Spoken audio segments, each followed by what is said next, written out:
Utána jönnek az olaszok, a francia trikolór, akiket már többször is láthattunk, de újra és újra érdemes őket nyilvánvalóan megnézni. Aztán itt lesz láthatunk a Homoszkájtól egy L29-es delfin. Utána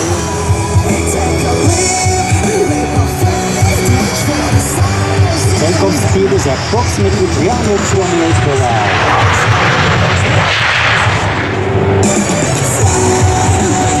The liftoff of the second engine formation took here.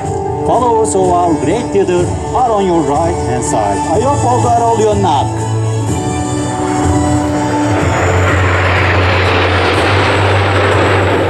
Nézzenek balra.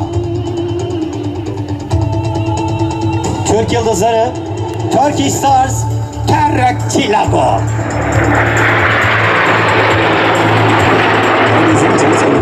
Colors of the smoke and more than flying, a work of art maybe. There on your right, in the battle roll, comrades and beings.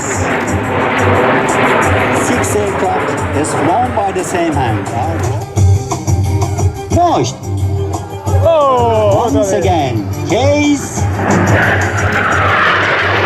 Most. Applause, please.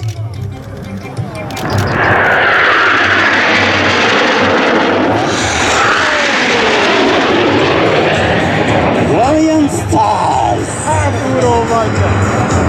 I told you that they can come from anywhere. The sticks hold back. The brilliant stars peaking at 2.5. Now they are climbing, changing to arrow formation. Separation, push.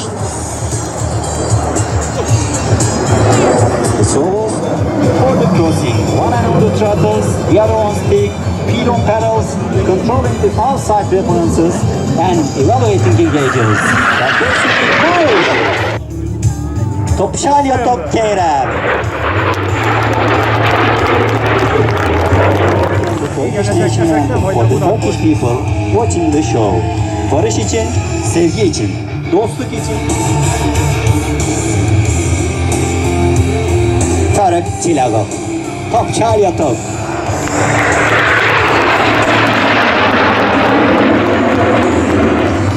Fantastik kuş. Çok havalı kuş.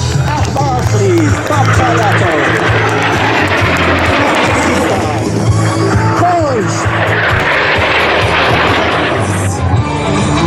Chase Mosh. Now, when the solo